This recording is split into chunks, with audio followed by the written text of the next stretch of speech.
She wasn't on the team photo, wasn't listed on the roster. Technical Sergeant Maria "Ghost" Delgado sat in the back corner of the mission debrief room at Bagram Air Base, her laptop open and notepad ready, taking meticulous notes on the rescue operation that had taken place 36 hours earlier. To the Special Operations team members filling the chairs around her, she was invisible, a female intelligence analyst who had been assigned to document the mission for after-action reports, nothing more than administrative overhead that higher headquarters required for their important work. At 28, Maria had perfected the art of being unnoticed in rooms full of elite warriors. Her small frame and quiet demeanor made it easy for operators to overlook her presence, which was exactly how she preferred it. She wasn't part of the core team, wasn't expected to contribute to tactical discussions, wasn't included in the brotherhood that bound these men together through shared danger and mutual trust. But when the drone footage from the mission began rolling on the large screen at the front of the room, when the crystal-clear overhead imagery showed the final minutes of the rescue operation, everything changed. There, captured in high-definition detail for all to see, was Maria herself, dragging Staff Sergeant James Mitchell, a wounded prisoner of war, across 200 meters of open ground while enemy fire erupted around them. No orders had sent her into that killing field. No credit would be given for her actions. Just pure courage that no one had expected from the quiet analyst in the corner, but that everyone in that room would remember for the rest of their lives. Welcome to the Silent Salute. Before we continue with this incredible story, tell us in the comments from which city in the world are you watching this video today. Your support means everything to us, and if you believe stories like this deserve to be heard, please hit that subscribe button. We're growing every day, and every single one of you makes that possible. Thank you for being part of our community. Bagram Air Base in Afghanistan was the epicenter of American special operations in the region, home to elite units that conducted the most dangerous and sensitive missions in the global war on terror. The operations center buzzed with constant activity as teams planned raids, rescue missions, and reconnaissance operations that would never make the evening news, but were crucial to protecting American interests and personnel throughout the theater. Technical Sergeant Maria Delgado had been assigned to the Intelligence Support Section for 6 months, providing analytical support for special operations missions throughout eastern Afghanistan. Her job was to process intelligence reports, analyze enemy movements, and brief operation teams on threats and target locations. It was important work, but it kept her safely behind a desk while others faced the dangers of direct combat. Maria's background was unconventional for an intelligence analyst. She had enlisted in the Air Force at 19 after growing up in East Los Angeles, the daughter of immigrants who had sacrificed everything to give their children opportunities they had never had. Maria was smart, determined, and possessed of a quiet strength that had helped her excel in technical training and analytical work. But what her official records didn't show was Maria's extensive background in emergency medical training and search and rescue operations. During her off-duty hours, she had earned certifications as an emergency medical technician, a wilderness rescue specialist, and a trauma care instructor. She volunteered with civilian rescue organizations, participated in disaster relief operations, and had saved lives in situations that had nothing to do with her military duties. The mission that would change everything had begun 3 days earlier when intelligence sources reported that Staff Sergeant James Mitchell, a Army Special Forces soldier, was being held prisoner by Taliban forces in a remote compound near the Pakistani border. Mitchell had been captured during a reconnaissance mission that had gone wrong, and intelligence indicated that his captors were planning to move him to a more secure location where rescue would be impossible. The rescue operation was assigned to a 12-man special operations team led by Master Sergeant David Rodriguez, a veteran of dozens of similar missions. The plan was straightforward: assault the compound at night, neutralize the guards, extract Mitchell, and exfiltrate before enemy reinforcements could arrive. It was the kind of mission that special operations units conducted regularly, with success rates that reflected their superior training and equipment. Maria's role in the mission was purely analytical. She had provided intelligence briefings on the target compound, identified enemy defensive positions through satellite imagery, and prepared contingency plans for various scenarios that might develop during the operation. She would remain at Bagram during the mission, monitoring communications, and providing real-time intelligence support from the operations center. But when the team launched and began their approach to the target, Maria found herself consumed with anxiety about the mission's success. She had met Mitchell briefly during one of his previous visits to Bagram, and she couldn't shake the feeling that something was going to go wrong. The intelligence picture was incomplete, the enemy's capabilities were uncertain, and the timeline for the mission was extremely tight. Against all protocols and without any authorization, Maria made a decision that would define her military career. She convinced the operations center duty officer to let her deploy with the backup medical team in a support helicopter, arguing that her intelligence expertise might be needed if the situation on the ground became complex. The medical helicopter was positioned several kilometers from the target compound, close enough to respond quickly if casualties occurred, but far enough away to avoid detection by enemy forces. Maria's official role was to coordinate with intelligence sources and provide updates on enemy movements. But as the mission progressed, she found herself preparing medical equipment and mentally rehearsing trauma care procedures. The assault on the compound began at 0300 hours and initially proceeded according to plan. The special operations team breached the perimeter, neutralized the exterior guards, and located Mitchell in a basement cell. But as they prepared to extract their target, everything went wrong. Enemy reinforcements arrived in much larger numbers than intelligence had predicted, surrounding the compound and trapping the rescue team inside. A sustained firefight erupted that lasted for 2 hours, with the special operations team fighting desperately to break out of the encirclement while protecting their wounded prisoner. Mitchell had been tortured during his captivity and was in poor physical condition, unable to move quickly or defend himself during the firefight. The team medic was treating him for dehydration, infection, and injuries that would require immediate evacuation, but enemy fire was preventing the rescue helicopters from landing near the compound. As dawn approached and ammunition began to run low, Master Sergeant Rodriguez made the difficult decision to attempt a fighting withdrawal to a landing zone 500 meters from the compound. The team would have to carry Mitchell across open ground while under fire, exposing themselves to enemy observation and direct fire from multiple directions. The movement began badly and got worse quickly. Enemy fighters had positioned themselves along the route to the landing zone, creating overlapping fields of fire that turned the withdrawal into a nightmare of confusion and casualties. 2 team members were wounded in the first 100 meters, and Mitchell's condition was deteriorating rapidly from the stress and physical demands of the evacuation. That's when Maria made the decision that would be captured forever on drone footage. From her position in the medical helicopter circling overhead, Maria could see the desperate situation unfolding below. The rescue team was pinned down by enemy fire. Mitchell was losing consciousness from his injuries, and the window for extraction was rapidly closing as enemy reinforcements continued to arrive. Without waiting for permission or discussing her intentions with anyone, Maria grabbed a medical kit and fast roped from the helicopter into the middle of the firefight.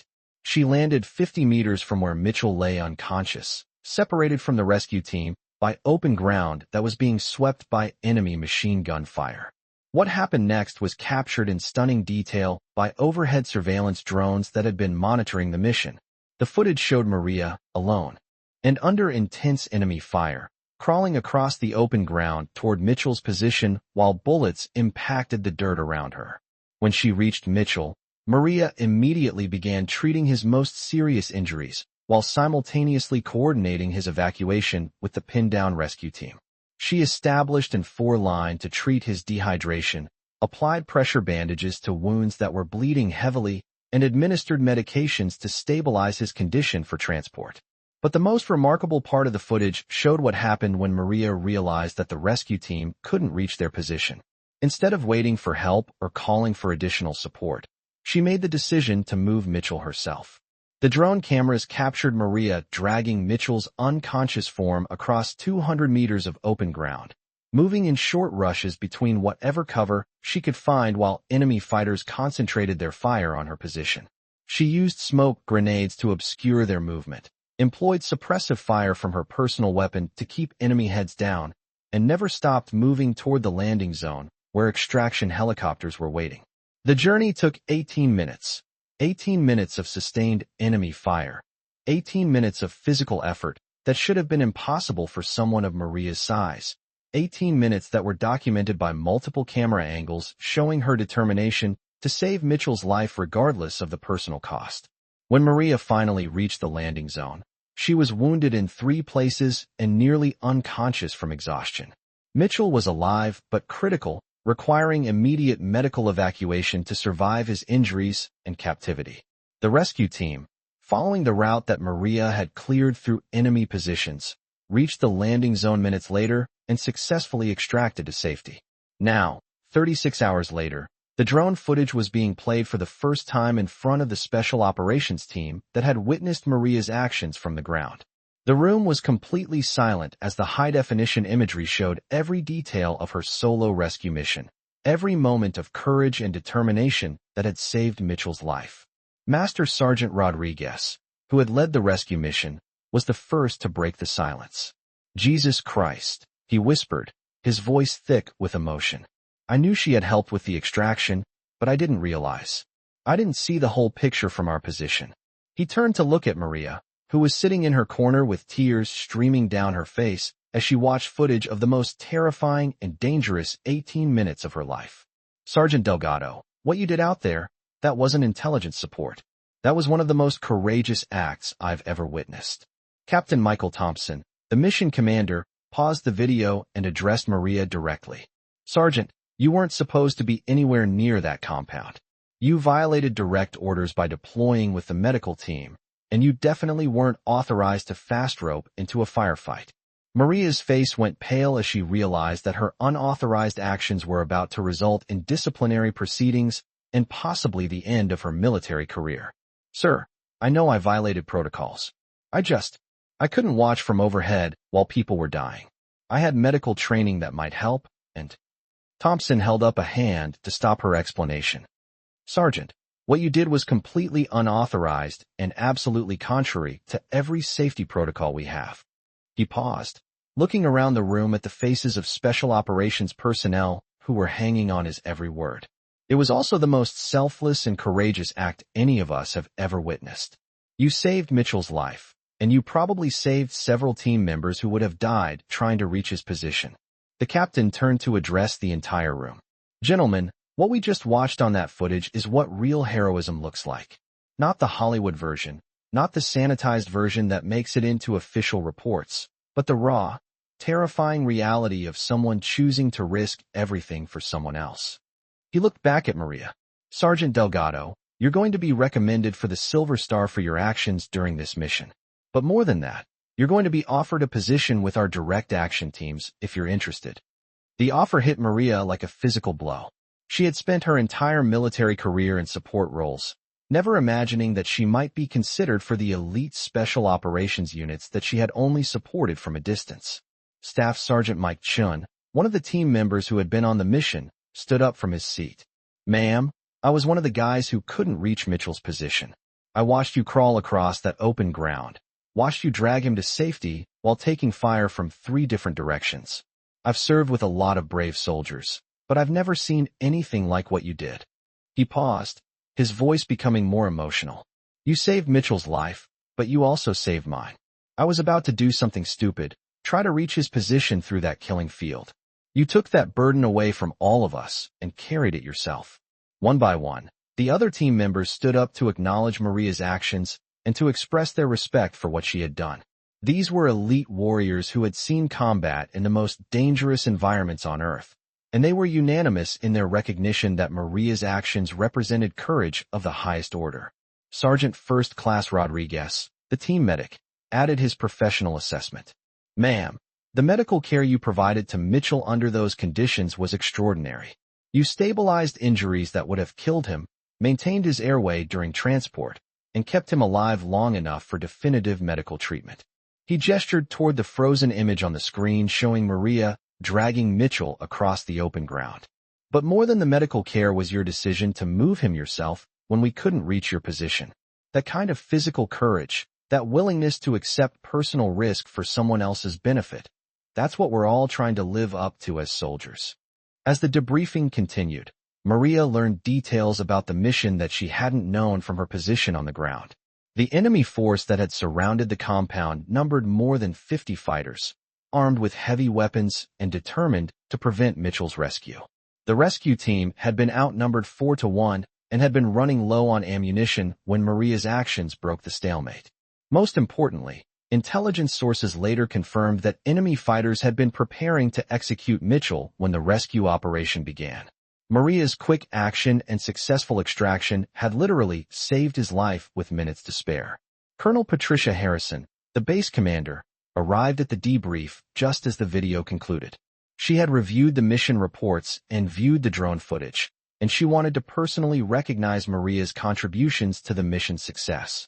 Sergeant Delgado, Colonel Harrison said, addressing Maria with obvious respect, "In 23 years of military service, I have never seen anything like what you accomplished during this mission. Your actions represent the absolute best of what it means to be an American soldier." She paused, consulting her notes. Staff Sergeant Mitchell is currently recovering at Landstuhl Regional Medical Center in Germany.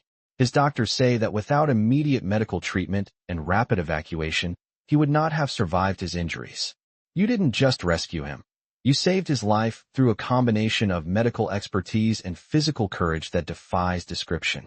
Colonel Harrison continued, "I've spoken with General Morrison at Special Operations Command, and he wants to meet with you personally to discuss your future career options. You've demonstrated capabilities that are extremely valuable to special operations units, and there are opportunities available if you're interested in that kind of work." Maria struggled to process the magnitude of what was being offered to her. 6 hours earlier, she had been a support analyst whose biggest contribution to the war effort was writing intelligence reports. Now she was being offered the opportunity to join the elite special operations community that she had only supported from the sidelines. "Ma'am," Maria said hesitantly, "I appreciate the recognition, but I'm not sure I'm qualified for special operations work. I don't have the training, the experience, the background that these guys have." Master Sergeant Rodriguez laughed, the first moment of levity in what had been an intensely emotional debrief. "Sergeant, you just fast-roped into a firefight, provided emergency medical care under enemy fire, and single-handedly extracted a wounded POW across 200 meters of open ground. What exactly do you think special operations training is supposed to prepare you for?" Captain Thompson nodded in agreement. "Sergeant, what you demonstrated on that mission can't be taught in any school or training program. Technical skills can be learned, equipment can be mastered, tactics can be practiced. But the kind of courage and determination you showed, that comes from character, and character can't be trained." Over the following weeks, as Maria recovered from her wounds and contemplated her career options, she was visited by Mitchell himself, who had been medically evacuated to the United States for continued treatment. The reunion was emotional for both of them, but it also provided Maria with closure and understanding about the impact of her actions. "Maria," Mitchell said during their conversation at Walter Reed Medical Center, "I don't remember much about the rescue itself. I was unconscious for most of it, barely aware of what was happening around me." He paused, struggling with the emotions that came with discussing his captivity and rescue. "But I remember waking up in the helicopter and seeing you sitting next to me, holding in 4 bag and monitoring my vital signs. I remember thinking that I was looking at an angel, someone who had been sent to bring me home." Mitchell continued, "The doctors tell me that without immediate medical treatment, I would have died from my injuries within hours. But more than the medical care was what you risked to provide it. You came into that firefight knowing that you might not make it out, and you did it for someone you barely knew." Maria's decision about her future came naturally after that conversation. She accepted assignment to the Air Force's Special Operations Command, where her combination of intelligence training, medical expertise, and proven courage under fire made her invaluable for missions that required all 3 capabilities. Her first assignment was with a joint special operations unit that conducted personnel recovery missions, rescuing downed pilots, captured soldiers, and civilian contractors from hostile territory. It was dangerous work that drew directly on the skills she had demonstrated during Mitchell's rescue, but it was also deeply satisfying work that allowed her to use all of her capabilities in service of bringing Americans home safely. Over the next 5 years, Maria participated in dozens of rescue missions throughout Afghanistan, Iraq, and other classified locations. She became known throughout the special operations community as someone who could be counted on to perform under the most extreme pressure, who combined technical expertise with physical courage in ways that saved lives and completed missions that others couldn't. The drone footage from Mitchell's rescue became legendary within special operations circles, used in training programs to demonstrate the kind of initiative and courage that the community valued most highly. But Maria's real legacy was written in the lives she saved and the missions she completed, in the trust that elite warriors placed in her capabilities and judgment. The Silver Star that she received for her actions during Mitchell's rescue was just one of many decorations that Maria earned during her special operations career.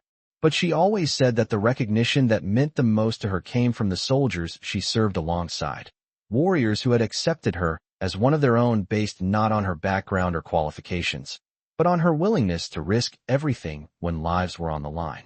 10 years after the mission that changed her life, Maria was promoted to Master Sergeant and assigned as the Senior Enlisted Advisor for Personnel Recovery Operations at Special Operations Command Headquarters.